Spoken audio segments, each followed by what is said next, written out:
Okay, hi guys, it's Miss Curry. Today we are doing an introduction to words and phrases, form classes, and we're going to focus on nouns and noun phrases. So just to preview what we're going to do, this should be a review for you. You should recognize nouns and noun phrases. You've certainly have studied these grammatical forms over the years. This is going to be a slightly different way of looking at them and the way that they work in sentences. Instead of a traditional grammar approach, we're going to be taking more of a rhetorical grammar approach. Traditionally, we've talked about parts of speech, but I think linguists have realized over the years that parts of speech don't really help us with the way that words function in sentence. So we're going to look at structure classes and form classes. And this should help you kind of mine your internal knowledge of grammar and bring it to a more conscious level and help you out with your SAT grammar and your Park grammar. And the most important thing is make you a better writer, more in control of your sentence structure. So we have form classes. And those specifically are nouns, verbs, adjectives, and adverbs. And these are content words. And they have special qualities that other word classes don't have. Their numbers alone would make them special. These four word classes constitute 99% of our vocabulary. They're also different from other word classes in that they can be identified by their forms. Each of them has or can have a particular ending, like a suffix. And that is the reason why we call them form classes. So what we're going to be doing for the purposes of this video are looking at nouns. And we'll begin with nouns and verbs. So the two largest word categories are nouns and verbs. And they together make up our simple sentences, those with a one-word subject and a one-word predicate. So here we have a very basic example of some simple sentences. Cats fight. Great video, little picture. Mary laughed. So as you know, you're familiar with these definitions. A noun is the name of a person, place, or thing, and a verb is an action word.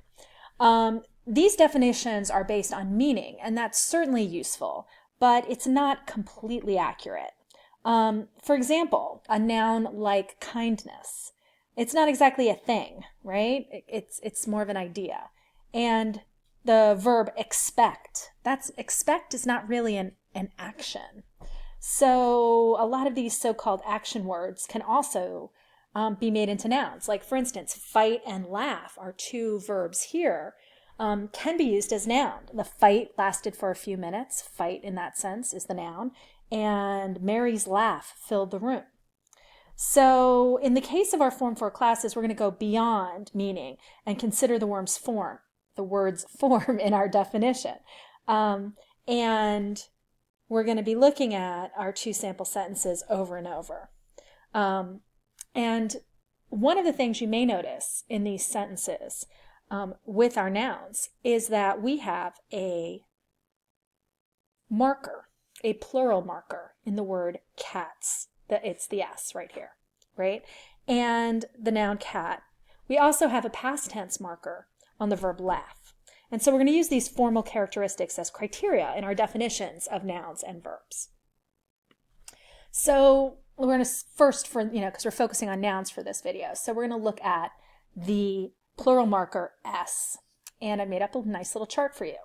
So the plural marker, nouns and the plural marker is one of two noun endings, and we'll call them inflections, okay? The other noun inflection is the possessive case. So we have the adding the S and the adding the apostrophe S. Most nouns fit into this framework. So here we have our framework. Cat is singular. Add the S, it's plural. Add an apostrophe S, we have singular possessive. The cat's milk dish. C-A-T-S apostrophe is the plural possessive, and that then is another inflection. So most nouns do fit into that, as we see with the horse. Horse, horses, horse apostrophe S, horses, S apostrophe.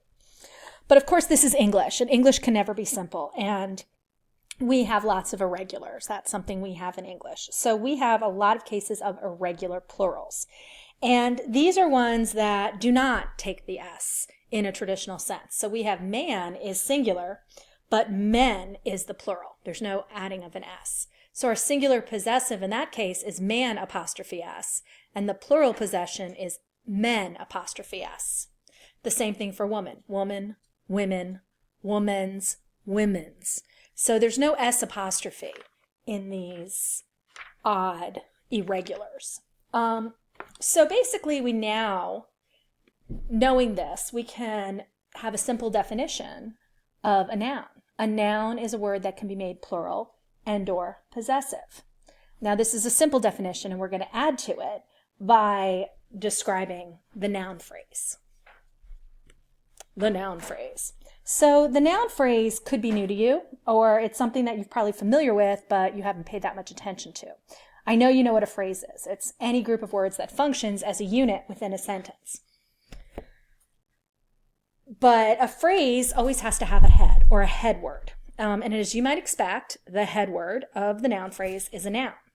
Most noun phrases also include a noun signaler and or a marker, and this is called a determiner. So these three noun phrases you've seen in this chapter, or this little chapter video we're doing, with their head words underlined and their determiners are shown in italics. So let's look at some noun phrases. We have the head word, a unit, the traditional definition.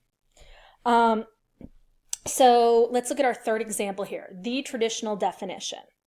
The head word, which is definition, is preceded by a modifier. The most common modifier in a pre-head word position is an adjective. In this case, traditional is an adjective modifying definition. You're going to be learning about a lot of different structures besides adjectives that function as a modifier, but for now we're keeping it simple, sticking to adjectives. Other things you may have noticed about these three phrases is that all of the determiners are articles, the and a, the head word, a unit, the traditional definition. So they are our most common of our opening determiners. But there's other word groups besides that also function as determiners, signaling noun phrases. For example, nouns and pronouns, like Mary's laugh and her new car. So these are pronouns in the possessive case, or a noun in the possessive case. And in that case, that's almost always a determiner. Other common words that function as determiners are the demonstrative pronouns, these here. So things like this, that, these, and those. Because noun phrases can be single words, as we saw in our earlier example, proper nouns, such as the name of people and places, and plural noun with a general meaning are among the most common that appear without a noun signaler. But in spite of these exceptions, most noun phrases begin with determiners. So it's important to recognize that if you encounter a determiner, you are at the beginning of a noun phrase. In other words, a or an or the, and certain other words such as possessive nouns, pronouns, and demonstrative pronouns and numbers tell you that a noun headword is on the way. So this helps us identify the characteristics of nouns. So because of that, we can now have a more complex definition. So a noun is a word that can be made plural and or possessive. It occupies a single headword position in the noun phrase and is usually signaled by a determiner. Yay, complex definition. We know I love those. So let's take all of this information. Like, what are we going to do with all this information? So what we're going to do is we're going to do an exercise to see if you can identify them. So in these 6 sentences, there are 16 noun phrases, and your job is to identify their determiners and headwords.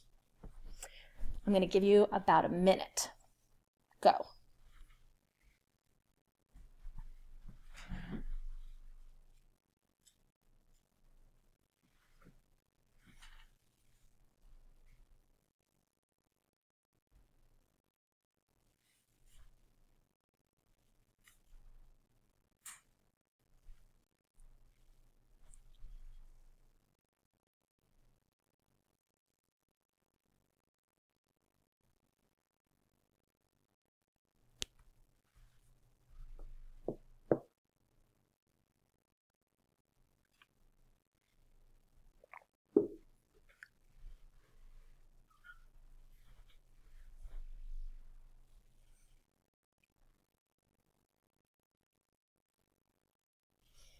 All right, if you need more time, you're just going to have to hit pause.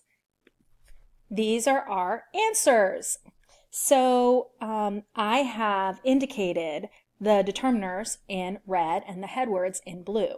So let's look. So we have these students rested after their long trip. The is the determiner, students is the headword. There is the determiner, trip is the headword. And you can go ahead and check the rest. You notice that some of them don't actually have determiners, like weekend does not have a determiner.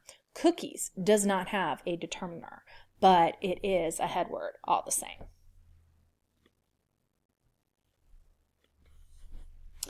Okay, so if you want additional practice, especially with writing, which is what I care most about, I want you to turn each list of these words into noun phrases and use it in a sentence. So table the wooded small. So you're going to take that list, make a determiner and a noun phrase, determiner and then put it into a noun phrase and create a creative sentence. Afterwards, you can compare it with your classmates and see your sentences should be varied, but your noun phrases should match. You should have very similar noun phrases. And let me know if you discovered the one item that has two possibilities. Okay, so good work. Let me know if you have any questions. You can just stop on by during hawk time or after class or after school. You know I'm around. Okay, thank you and good luck.